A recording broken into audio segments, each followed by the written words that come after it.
Hello မင်္ဂလာပါဒီနေ့ကျမကရေခဲချောင်းအတွက်ပစ္စည်းတွေသွားဝယ်နေတယ်ဒီနေ့ up to date ဈေးကိုသိခဲ့ပါတယ်ဒါက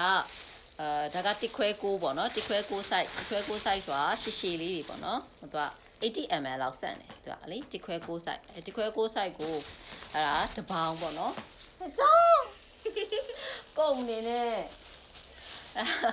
တစ်ခွဲ6 size တစ်ပေါင်ကိုဒါ9900ပေးရပါတယ်အဲ့ပြီးတော့တခြားညိုဝယ်ခဲ့ပါတယ်တခြားညိုကတပိတ်တာကို4400ပေးရပါတယ်အဲ့ဒါပြီးတော့ဒီမှာဒါကကြံချိုလို့ခေါ်တဲ့ပါဝါတခြားပေါ့နော်ကြံချိုလို့လည်းခေါ်တယ်ပါဝါတခြားလို့လည်းခေါ်တယ်အဲ့ဒါ30သားဝယ်ခဲ့ပါတယ်ဒါက3300ပေးရပါတယ်နောက်ပြီးတော့ဖြော်ရည်အစီဒပလင်းလည်းဝယ်ခဲ့သေးတယ်ခဏနော်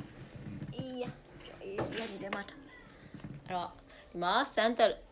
ပေါ့မြတရဖူဖြော်ရည်အစီဒီတစ်ခါတော့တမယာဖြော်ရည်ဝယ်ခဲ့ပါတယ်ဘာလို့လဲဆိုတော့အစိမ်းရောင်လေးကိုလုပ်ကြည့်ကြလို့ပေါ့နော်တမယာဖြော်ရည်တစ်ခါမှမဝယ်ဘူးသေးဘူးဒီတမယာဖြော်ရည်ကကြတော့ဘယ်လောက်လဲဆိုရင်ဒါက9900ပေးရပါတယ်အဲ့တော့ဒီမှာဒီနေ့ပစ္စည်းက၄မျိုးဝယ်ခဲ့တာပေါ့နော်အဲ့ရယ်ဖြော်ရည်အစီရယ်